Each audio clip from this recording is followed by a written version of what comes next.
A very warm welcome to all the students of class 9 biology. Myself Shivani from St. Xavier's High School, Sidapar, Bangladesh. Today we are going to start chapter number 1, the fundamental unit of life, topic diffusion.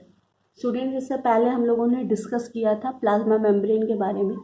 Plasma membrane का एक topic जो है वो अभी complete नहीं हुआ है. जैसे कि प्लाज्मा मेम्ब्रेन में ये तो बताया था कि चीज़ों का ट्रांसपोर्टेशन होता है, यानी सेल से चीज़ें बाहर जाती हैं या सेल के अंदर चीज़ें आती हैं. तो प्लाज्मा मेम्ब्रेन के बारे में हम लोगों ने ये पढ़ा था कि थिन होता है, इलास्टिक होता है, ट्रांसपेरेंट होता है और सेल के जो सब्सटेंसेस होते हैं सेल के अंदर आते या बाहर जाते.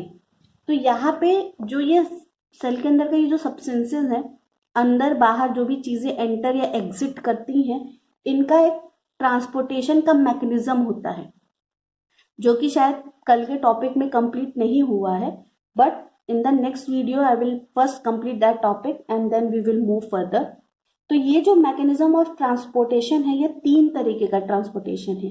एक है एक्टिव ट्रांसपोर्ट, दूसरा है पैसिव ट्रांसपोर्ट और तीसरा है बल्क ट्रांसपोर्ट. तो एक्टिव ट्रांसपोर्ट क्या होता है कि कुछ सब्सटेंसेस को मेम्ब्रेन के थ्रू पास होने के लिए, यानी कि जो कंसंट्रेशन ग्रेडियंट कल हम लोगों ने पढ़ा था, आज भी मैंने यहाँ पे डेफिनेशन लिखा हुआ है कि difference of concentration between 2 areas, यानी सेल के अंदर और सेल के बाहर का जो डिफरेंस होता है उसी को क्या कहते हैं, कंसंट्रेशन ग्रेडियंट. तो ये कंसंट्रेशन ग्रेडियंट से कुछ चीजों को पास करने में मुश्किल होता है, यानी कि सब चीजें इजीली पास नहीं होती है वहां से.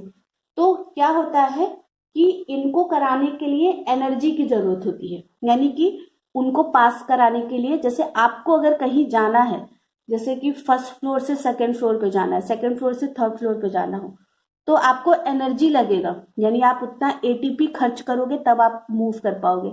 इसी तरह सब्सटेंसेस को भी जब एक जगह से दूसरी जगह मूव कराना होता है या करना होता है, तो जब वो नॉर्मली अगर मूव कर जाए, जैसे कि पैसिव ट्रांसपोर्ट के अंदर होता है, जब वहां पे कोई भी जो एनर्जी है वो खर्च नहीं होती, जैसे डिफ्यूजन के अंदर, ऑस्मोसिस के अंदर, तो या डिफ्यूजन के अलग अलग टाइप्स हम लोग पढ़ेंगे. उसके अंदर सिंपल डिफ्यूजन हो गया, फैसिलिटेटेड डिफ्यूजन हो गया.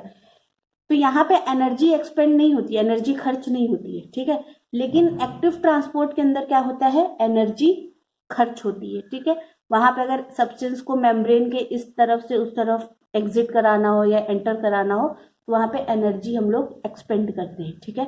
तो वो टॉपिक अभी कल के वीडियो में मैं कंप्लीट करूंगी. आज डिफ्यूजन से स्टार्ट करते हैं.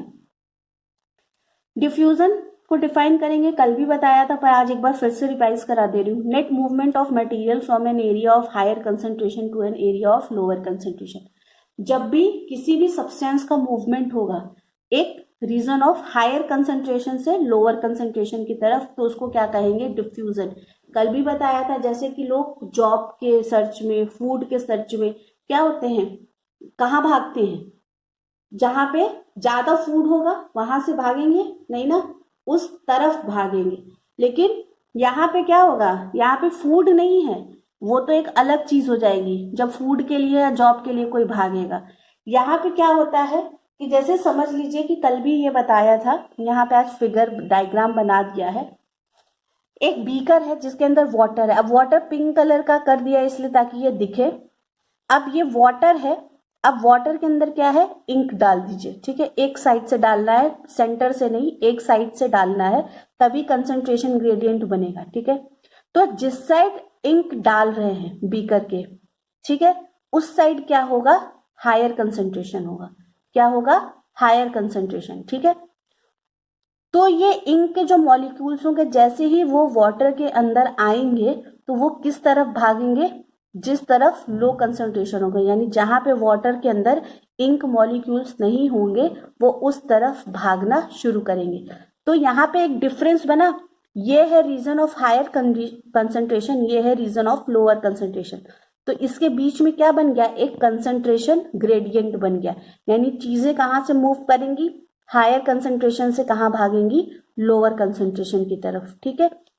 पर कुछ समय बाद अगर आप कुछ समय तक छोड़ दें तो ये सॉल्यूशन क्या है, यूनिफॉर्म हो जाएगा. यूनिफॉर्म कब होता है, जब इक्विलिब्रियम को ये रीच कर लेता है, ठीक है. इक्विलिब्रियम पे पहुंचते ही ये क्या हो जाएगा, बिल्कुल एक जैसा दिखेगा। जैसे आपने एक चीज और नोटिस किया होगा, जैसे हम लोग परफ्यूम यूज करते हैं, तो परफ्यूम जब स्प्रे करते हैं तो अगर आप रूम के किसी एक कोने में स्प्रे करो तो उसकी जो स्मेल है वो रूम के दूसरे कोने तक आती है। तो कैसे, दिस इज डिफ्यूजन। या फिर हम लोग अगरबत्ती जलाते हैं तो अगरबत्ती की भी जो स्मेल होती है वो क्या होती है, हम लोग एक तरफ जलाते हैं लेकिन उसकी जो फ्रेग्रेंस होती है वो पूरे रूम में आती है। This all are examples of simple diffusion. ठीक है, तो आई होप अब डिफ्यूजन क्लियर हो गया होगा कि जब भी किसी भी सब्सटेंस का movement area of higher concentration से लोअर कंसंट्रेशन की तरफ हो। ठीक है, यहाँ पे एग्जांपल ये हो सकता है कि जैसे अगर हम लोग को पीस ऑफ माइंड चाहिए, रिलैक्सेशन चाहिए, तो हम लोग कहाँ भागते हैं, गांव की तरफ, क्योंकि वहां पे क्या है, शांति है। तो और शहर में हम लोग जहाँ पे रहते हैं वहां पे बहुत ज्यादा क्योस है, बहुत ज्यादा स्ट्रेस है। तो स्ट्रेस के अगर कंपैरिजन में देखा जाए तो सिटी क्या है, रीजन ऑफ हायर कंसंट्रेशन। और जब हम लोग विलेज में जाते हैं वहां पे बहुत ही पीसफुल एनवायरमेंट होता है, तो वो क्या है, लोअर कंसंट्रेशन। ठीक है, तो चीजें कहाँ मूव करेंगी, हायर कंसंट्रेशन से लोअर कंसंट्रेशन। ये ज्यादा बेटर एग्जाम्पल होगा। कंसंट्रेशन ग्रेडियंट क्या होगा, difference of concentration between the two areas, यानी कि रीजन ऑफ हाई कंसंट्रेशन और रीजन ऑफ लो कंसंट्रेशन के बीच में जो गैप है उसी को क्या कहते हैं, concentration gradient. For example, if we add a drop of ink into water, it diffuses with the rest of the water and colors it. यानी कि अगर आप क्या करिए, एक बीकर लीजिए या कोई टेस्ट ट्यूब ले लीजिए या कोई भी नॉर्मल ग्लास ले लीजिए, आप उसमें एक साइड से इंक डालिए, तो इंक जिस साइड से डाला वो क्या है, रीजन ऑफ हायर कंसंट्रेशन, लेकिन वो मूव कहाँ करने लगेगा, रीजन ऑफ लो कंसंट्रेशन। ठीक है, और कुछ समय बाद क्या हो जाता है, ये यूनिफॉर्म सॉल्यूशन बन जाता है। सिंपल डिफ्यूजन क्या है, type of diffusion. In the cell is the passive movement of solute across the plasma membrane from a region of higher concentration to a region of lower concentration until the concentration of the solute is uniform throughout and reaches equilibrium. Chemistry में आप लोग ने solute, solvent ये सब पढ़ा होगा। जो solid molecules होते हैं उनको सॉल्यूट कहते हैं, जो लिक्विड होते हैं उनको सॉल्वेंट कहते हैं। तो जब सॉल्यूट का यानी सॉलिड मॉलिक्यूल का मूवमेंट होता है कहाँ से, प्लाज्मा मेम्ब्रेन के through, from a region of higher concentration to a region of lower concentration. यानी इंक का जो मॉलिक्यूल है वो क्या है, सॉल्यूट है, अब वो मूव कहाँ करेगा, हायर कंसंट्रेशन से कहाँ मूव कर रहा है, लोअर कंसंट्रेशन की तरफ। ठीक है, तो यहाँ पे क्या होगा, जब तक इक्विलिब्रियम तक नहीं पहुंच जाता है तब तक ये मूवमेंट जो है वो चलती रहेगी, यानी हाई से कहाँ भागते रहेंगे, लो की तरफ। और जब इक्विलिब्रियम रीच कर जाएंगे तो ये बिल्कुल यूनिफॉर्म दिखेगा, यानी वाटर का कलर चेंज हो जाएगा, किसमें, जो सब्सटेंस हमने ऐड किया है उसका। अब नेक्स्ट टाइप ऑफ डिफ्यूजन क्या है, facilitated diffusion. The solutes move down the concentration gradient and do not use extracellular energy to move. It is a passive process. अभी बताया डिफ्यूजन क्या है, एक पैसिव प्रोसेस है। डिफ्यूजन में सब्सटेंसेस के मूव होने की वजह से कोई भी एनर्जी जो है वो खर्च नहीं होती है। ठीक है, तो जो भी सॉल्यूट पार्टिकल्स होते हैं जब वो कंसंट्रेशन ग्रेडियंट के अलोंग मूव करते हैं तो वहां पे सेल कोई एनर्जी जो है वो खर्च नहीं करता है। ठीक है, इसे क्या कहते हैं, पैसिव मूवमेंट होता है ये, इसे क्या कहते हैं, फैसिलिटेटेड डिफ्यूजन। जैसे कि अब ये जो मॉलिक्यूल्स है, ठीक है, ये मेम्ब्रेन के इस तरफ है, ये प्लाज्मा मेम्ब्रेन है, ये प्लाज्मा मेम्ब्रेन के बाहर की तरफ है, इसको मेम्ब्रेन के अंदर आना है। ठीक है, तो अंदर आने के लिए हम लोगों ने कल प्रोटीन्स के पढ़े हुए थे टाइप्स, कि इंटीग्रल प्रोटीन्स होते हैं, पेरिफेरल प्रोटीन्स होते हैं, तो ये सब क्या है, इंटीग्रल प्रोटीन्स हैं। तो इंटीग्रल प्रोटीन ये क्या कर रहा है, एक चैनल बना रहा है ताकि इस चैनल के थ्रू होते हुए सब्सटेंसेस बाहर से अंदर आ जाएं। तो चैनल के थ्रू आ रहे हैं तो यहाँ पे एनर्जी कोई भी लग नहीं रही है। ठीक है, तो ये किसका एग्जाम्पल हो गया, पैसिव प्रोसेस का। इसी तरह ये क्या कर रहा है, ये क्या कर रहा है, मॉलिक्यूल को कैप्चर कर रहा है बाहर से और अंदर जाके रिलीज कर दे रहा है। ठीक है, तो ये क्या है, passive transport. Next topic will be osmosis. Movement of solvent molecules from a region of higher concentration to their lower concentration across a semi-permeable membrane. अभी लास्ट में एक लाइन मैंने लिखी भी है कि osmosis is a special type of diffusion, यानी osmosis भी डिफ्यूजन ही है। ऑस्मोसिस के अंदर भी मूवमेंट ही होती है। कहाँ पे कि सॉल्वेंट मूव करते हैं कहाँ से, अपने हायर कंसंट्रेशन वाले रीजन से लोअर कंसंट्रेशन की तरफ। बट यहाँ पे एक डिफरेंस आ जाता है, ये जो मूवमेंट होता है ये सेमी परमिएबल मेम्ब्रेन के थ्रू होता है। यानी डिफ्यूजन में कोई मेम्ब्रेन इन्वॉल्व नहीं है, पर ऑस्मोसिस के अंदर एक सेमी परमिएबल मेम्ब्रेन इन्वॉल्व है।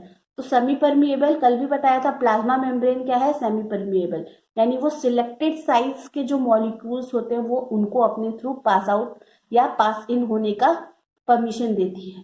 तो ऑस्मोसिस भी क्या है, स्पेशल टाइप ऑफ डिफ्यूजन है, जहां पे सब्सटेंसेस कहाँ मूव करेंगे, from the region of their higher concentration to the lower concentration through a semi permeable membrane. Two types of osmosis are on the basis of motion of solvent particles, यानी ये जो solvent molecules होते हैं इनके movement के basis पर दो तरीके का ऑस्मोसिस है, एक है एंडोस्मोसिस और दूसरा है एक्सोस्मोसिस। या तो सब्सटेंसेस के अंदर पानी जाएगा या उनके अंदर का पानी बाहर निकलेगा। Endosmosis, solvent enters into the cell through semi-permeable membrane because inside of the cell has higher concentration of solute than the outer surrounding medium. Endosmosis में क्या होता है, जो पानी होता है वो सेल के अंदर एंटर करता है, कहाँ से, सेमी परमिएबल मेम्ब्रेन के होते हुए, क्योंकि सेल के अंदर जो कंसंट्रेशन है सॉल्यूट का वो हायर है in comparison to the outer surrounding medium. ठीक है, सेल के अंदर क्या है, हायर कंसंट्रेशन है और सेल के बाहर क्या है, लोअर है। Raisin grapes when soaked in water overnight becomes plump. आप ये एक्सपेरिमेंट्स अपने घर पे कर भी सकते हैं, जैसे किशमिश ले लीजिए या फिर अंगूर ले लीजिए और रात भर उनको पानी में छोड़ दीजिए। किशमिश के साथ आप ये कर सकते हैं कि किशमिश लेके रात भर पानी के अंदर छोड़ दीजिए, तो सुबह आप देखेंगे तो वो बिल्कुल फूला हुआ दिखेगा। ठीक है, तो ये क्या हो गया, एंडोस्मोसिस। या फिर घर में आप लोगों ने देखा होगा कि हम लोग के घर में नॉर्मली जो चने होते हैं या जो मटर होता है छोले वाले, ये सबको रात में ही पानी के अंदर भिगो के रख दिया जाता है, या राजमा होता है इसको पानी में रख के ओवरनाइट छोड़ दिया जाता है, तो सुबह जब हम लोग टच करते हैं तो ये सब क्या हो जाता है, सॉफ्ट हो जाते हैं। तो वहां पे क्या होता है, एंडोस्मोसिस होता है, क्योंकि सेल के अंदर पानी क्या है, कम है, तो और सेल के बाहर पानी ज्यादा है। यानी चना जो है, चने के अंदर पानी कम है लेकिन उसके सराउंडिंग मीडियम में पानी ज्यादा है, तो वो पानी कहाँ पे घुसता है, सेल के अंदर, और उसका रिजल्ट क्या होता है, जब सुबह हम देखते हैं तो ये सारी चीजें क्या होती हैं, प्लम्प दिखाई देती है। Second type of osmosis is exosmosis. Ex मतलब क्या होता है, बाहर। It occurs when the solvent molecules exit the cell through the semi-permeable membrane because solute concentration of surrounding medium is higher than that of the inside of the cell. एक्सओस्मोसिस में क्या होता है कि जो सॉल्वेंट मॉलिक्यूल्स होते हैं वो cell से बाहर निकलते हैं, कहाँ से, सेमी परमिएबल मेम्ब्रेन के थ्रू, क्योंकि जो सॉल्यूट का कंसंट्रेशन है वो सराउंडिंग मीडियम में ज्यादा है in comparison to the cell. More fresh grapes, when fresh grapes are kept in a dish of concentrated sugar or salt solution for some time, the grapes begin to shrink. यानी आप क्या कीजिए, बहुत ज्यादा amount of salt ले लीजिए, उसको पानी के अंदर मिक्स कर लीजिए, घोल लीजिए, एक सॉल्यूशन बना लीजिए कंसंट्रेटेड, चाहे शुगर ले लीजिए चाहे सॉल्ट ले लीजिए। अब जब आप इसके अंदर ग्रेप्स या रेजिन्स रखेंगे तो वो जो होता है साइज में श्रिंक हो जाएंगे, यानी पिचक जाते हैं। तो पिचकने का रीजन क्या है कि अब क्योंकि बाहर जो है वो सॉल्ट का कंसंट्रेशन बहुत ज्यादा है, तो सॉल्ट क्या करता है, वाटर को सुखाने का काम करता है, डिहाइड्रेट करता है।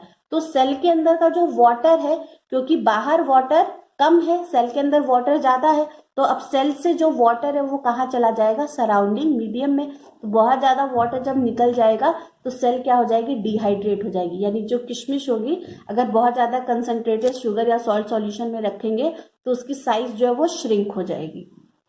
अब इस concentration of solute and solvent के बेसिस पे तीन तरह के सॉल्यूशन होते हैं। एक एग्जांपल और, जैसे कि अगर आप लोग ओशन सी में या सी के अंदर अगर आपने स्विमिंग की होगी, तो क्योंकि सी या ओशन का वाटर बहुत ज़्यादा सॉल्टी होता है, तो हम लोग बहुत ज़्यादा टायर्ड फील करते हैं स्विमिंग के बाद, क्योंकि बॉडी से क्या होता है, डिहाइड्रेशन होने लगती है, ये बॉडी से वाटर लॉस होने लगता है। आइसोटोनिक, हाइपरटोनिक और हाइपोटोनिक, यानी सॉल्यूट और सॉल्वेंट के कंसंट्रेशन के बेसिस पे 3 तरह के सॉल्यूशन है, आइसोटोनिक, हाइपरटोनिक एंड हाइपोटोनिक। तो आइसोटोनिक सॉल्यूशन मतलब, आइसो मतलब क्या होता है, बिल्कुल same. Solute and solvent have same concentration at that of the cytoplasm of the cell, यानी सॉल्यूट और सॉल्वेंट का जो कंसंट्रेशन है वो सेल के साइटोप्लाज्म के कंसंट्रेशन के बिल्कुल इक्वल है। No osmosis takes place across the cell membrane, तो यहाँ पे ऑस्मोसिस होगी ही नहीं, क्यों, क्योंकि यहाँ पे कोई कंसंट्रेशन ग्रेडियंट बना ही नहीं। जैसे सेल का अंदर का इन्वायरमेंट है उसी तरह सेल के बाहर का भी इन्वायरमेंट है, तो जब दोनों इन्वायरमेंट में कोई डिफरेंस ही नहीं है तो ऑस्मोसिस क्यों होगा। ऑस्मोसिस या डिफ्यूजन तो तब होता है ना जब रीजन ऑफ हायर कंसंट्रेशन से लोअर कंसंट्रेशन, यानी कंसंट्रेशन ग्रेडियंट के अगेंस्ट जब मूव करना होता है तब ऑस्मोसिस या डिफ्यूजन होता है। यहाँ पे क्या है, कंसंट्रेशन बिल्कुल इक्वल है। 0.9% salt solution is isotonic for human RBC, यानी कि जो हम लोग का आरबीसी होता है, रेड ब्लड सेल, अगर 0.9% सॉल्ट को वाटर में डिसॉल्व करेंगे और उसके अंदर ह्यूमन आरबीसी डाल देंगे तो ये उसके लिए आइसोटोनिक सॉल्यूशन होगा, यानी कि जितना वाटर एंटर करेगा आरबीसी के अंदर उतना ही वाटर जो है वो आरबीसी से निकल जाएगा। तो इससे जो आरबीसी की शेप होगी वो बिल्कुल नॉर्मल होगी, क्योंकि वाटर जितना अंदर आया उतना ही बाहर चला गया, तो इससे आरबीसी के ऊपर कोई भी असर नहीं पड़ेगा। Second is hypertonic. हाइपर मतलब क्या होता है, जब कोई चीज ज्यादा होती है। Solvent concentration is low and solute concentration is high compare to cell cytoplasm. इसमें सॉल्वेंट मतलब क्या होगा, लिक्विड की कंसंट्रेशन कम होगी और सॉलिड की कंसंट्रेशन ज्यादा होगी। जैसे कि वाटर ले लीजिए, अगर आपने ग्लास में ही वाटर लिया है तो बहुत, ग्लास के बहुत कम 1/4 ऑफ वाटर ले लीजिए ग्लास के अंदर, और उसके अंदर at least 15 to 20 spoon of salt या शुगर मिला दीजिए, तो वो क्या हो जाएगा, एक हाइपरटोनिक सॉल्यूशन हो जाएगा। जैसे कि अगर आपने अचार बनते हुए कभी देखा होगा, जैम बनते हुए देखा होगा, जेली बनते हुए देखा होगा, तो वहां पे क्या होता है, बहुत ज्यादा कंसंट्रेटेड सॉल्ट या शुगर का सॉल्यूशन बनाते हैं, जहां पे वाटर का जो अमाउंट होता है वो बहुत कम होता है और सॉल्यूट बहुत ही ज्यादा होता है as compare to the cell cytoplasm. अगर सेल के साइटोप्लाज्म की बात की जाए तो उसके कंपैरिजन में जो सॉल्यूशन है उसका कंसंट्रेशन, उसके अंदर सॉल्वेंट का कंसंट्रेशन कम है और सॉल्यूट का कंसंट्रेशन ज्यादा है। Cell becomes dehydrated and die. तो ऐसे कंडीशन में क्या होता है, अगर आप कोई सेल ऐसे सॉल्यूशन में डालोगे हाइपरटोनिक में, तो सेल का जो वाटर होगा वो क्या होगा, वो सेल से बाहर निकलने लगेगा, और बाहर निकलने लगेगा तो सेल क्या हो जाएगा, डिहाइड्रेटेड हो जाएगा और मर जाएगा। अगर तो आपने उसको आइसोटोनिक सॉल्यूशन में नहीं रखा तो 1.3% salt solution is hypertonic for human RBCs.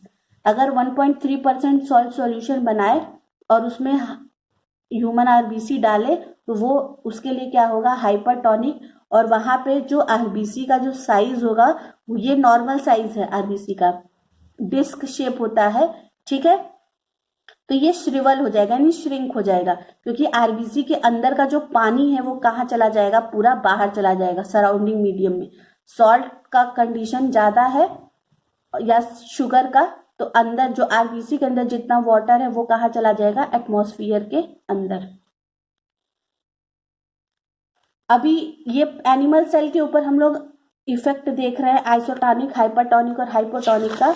इसके बाद हम लोग प्लांट सेल पे भी देखेंगे कि प्लांट सेल पे भी हाइपरटोनिक, आइसोटोनिक और हाइपोटोनिक सॉल्यूशन का क्या असर पड़ता है।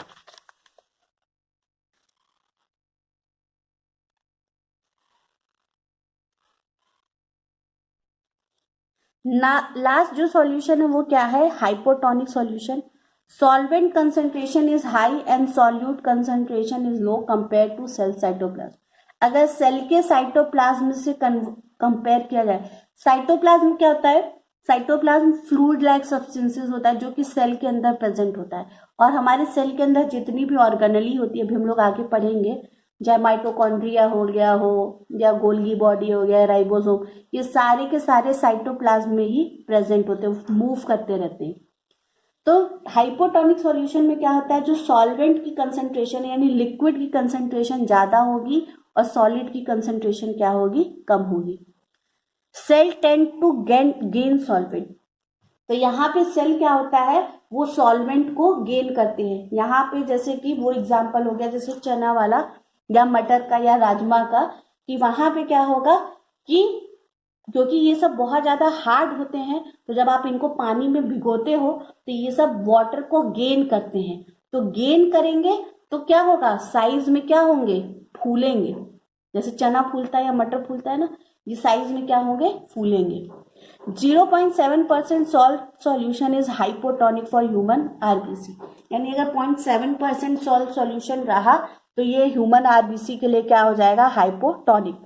तो बहुत ज्यादा वाटर जो है वो आरबीसी के अंदर भर जाएगा, तो आरबीसी का शेप जो है वो ऐसा दिखेगा। और अगर बहुत इससे भी ज्यादा एक्सेस वाटर अगर भर गया तो ये क्या होगा, ये फट भी सकता है आरबीसी। अब प्लांट सेल के ऊपर देख लेते हैं। अभी ह्यूमन आरबीसी एनिमल सेल था, अब प्लांट सेल के ऊपर क्या असर पड़ता है। अगर आइसोटोनिक सॉल्यूशन में प्लांट सेल रखेंगे तो आपने एक चीज और पढ़ा होगा, आपने अगर डिफरेंस पढ़ा होगा प्लांट सेल और एनिमल सेल का, तो एनिमल सेल में सेल वॉल नहीं होती है लेकिन प्लांट सेल में सेल वॉल होती है। तो यहाँ पे उसका भी एक रोल होता है, सेल वॉल का भी। तो अगर आइसोटोनिक सॉल्यूशन में आप प्लांट सेल रखोगे तो जितना वाटर सेल के अंदर आ रहा है उतना ही वाटर जो है सेल के बाहर जा रहा है, वही कंडीशन हो गई ह्यूमन आरबीसी वाली। तो सेल बिल्कुल नॉर्मल शेप में रहेगा। अगर आपने हाइपरटोनिक सॉल्यूशन में रखा यानी कंसंट्रेटेड शुगर या सॉल्ट सॉल्यूशन में रखा, तो यहाँ पे प्लाज्मोलिसिस हो जाएगी, यानी सेल के अंदर का जो पानी है वो सेल के अंदर से बाहर आ जाएगा, ठीक है। और अगर आपने हाइपोटोनिक में रखा तो फिर क्या होगा, जो सेल के अंदर उतना ही पानी जाएगा जितना सेल का रिक्वायरमेंट होगा। अभी ये मैं आगे बताऊंगी, ये सेल वॉल की वजह से होता है। यानी सेल वॉल जो है वो जितना पानी रिक्वायर्ड होगा उतना जब सेल के अंदर आ जाएगा तो वो और पानी को अंदर नहीं आने देता है, इसीलिए प्लांट का जो सेल होता है वो मेंटेन रहता है। अगर ह्यूमन सेल के साथ ये किया जाए तो जैसे ह्यूमन आरबीसी के अंदर हम लोग ने देखा कि क्योंकि हमारे पास सेल वॉल नहीं होती है कोई, बस एक प्लाज्मा मेम्ब्रेन ही होती है, इसीलिए बहुत ज्यादा अगर एक्सेस वाटर ऑस्मोसिस के थ्रू सेल के अंदर आ गया तो सेल जो है वो बर्स्ट कर जाएगा। प्लांट के केस में ये चीज नहीं होता है, सेल जो है वो टर्जिट शेप में रिमेन रहता है। Osmosis plays a significant role in various life processes and activities such as transpiration, absorption of water by root hairs, turgidity of cells, removal of waste from cell body. Osmosis का बहुत role है हमारे life processes में। जैसे transpiration आपने सुना होगा, जो वाटर लॉस होता है ट्रीज से, या फिर जैसे जो पेड़ होते हैं वो अपने रूट हेयर से जो सॉइल के अंदर जो वाटर होता है उसको एब्जॉर्व करते हैं। तो ये सब कैसे एब्जॉर्प्शन का जो प्रोसेस होता है ये कैसे होता है, इसी ऑस्मोसिस की वजह से। Osmosis is a special case of diffusion through selectively permeable membrane. ये स्टार्टिंग में ही बताया था कि ऑस्मोसिस क्या है, डिफ्यूजन का एक स्पेशल केस है जहां पे सेलेक्टिवली परमिएबल मेम्ब्रेन के through substances from the region of their higher concentration move towards their lower concentration. अब ऑस्मोसिस प्लांट सेल और एनिमल सेल में कैसे अलग है, जो हम लोगों ने डायग्राम देखा था अभी। Have strong cell wall outside the membrane and this wall prevents them from swelling up too much. जैसे कि हम लोगों ने ये ह्यूमन सेल में देखा था, तो यहाँ पे कोई मेम्ब्रेन नहीं है, यानी सेल वॉल तो है नहीं, एक प्लाज्मा मेम्ब्रेन ही है। तो प्लाज्मा मेम्ब्रेन क्या है, सेमी परमिएबल है, यानी वो वाटर को एंट्री देता है। तो कोई वॉल ना होने की वजह से बहुत ज्यादा अगर वाटर इसके अंदर आ गया तो ये सेल क्या होगी, फट जाएगी। ये एनिमल सेल के लिए है। लेकिन प्लांट सेल में क्या होगा, जितना वाटर रिक्वायर्ड है जैसे उतना वाटर आ जाएगा तो सेल वॉल क्या करेगी, अब एक्स्ट्रा वाटर को प्रिवेंट करेगी अंदर आने से, जिससे कि सेल की जो टर्जिडिटी है वो मेंटेन रहेगी, यानी सेल बहुत ज्यादा फूलेगा नहीं। Become stiff and hard like a well-inflated football. This cell is now called turgid.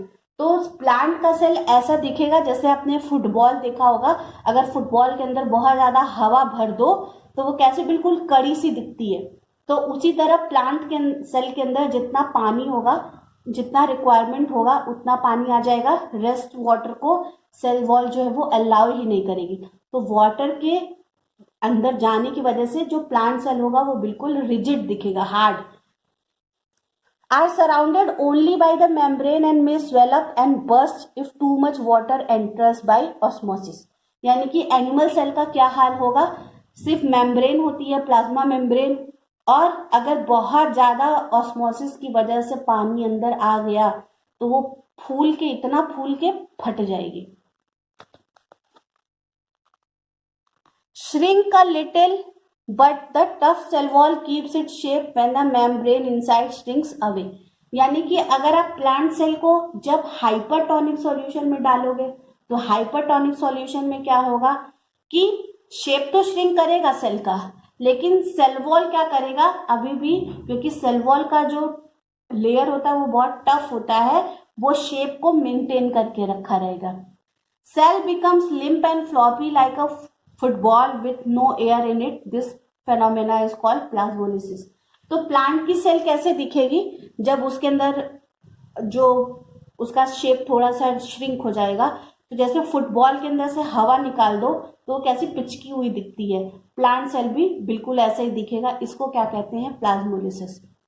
श्रिवेल up when they lose water by osmosis. यानी कि यहाँ पे ह्यूमन आरबीसी दिखाया था, ये ऐसा हो जाएगा, श्रिवल हो जाएगा जब वाटर बहुत ज्यादा सेल से बाहर निकल जाएगा। So that will be all for today. Tomorrow I will first teach you about transportation, active transport, passive transport। passive transport का types मैंने बता दिया है, diffusion, osmosis, facilitated diffusion, simple diffusion। Rest we will discuss from bulk transport। Then next we will start cell wall, nucleus and the remaining of the chapter। Thanks for watching the video. Stay home, stay safe।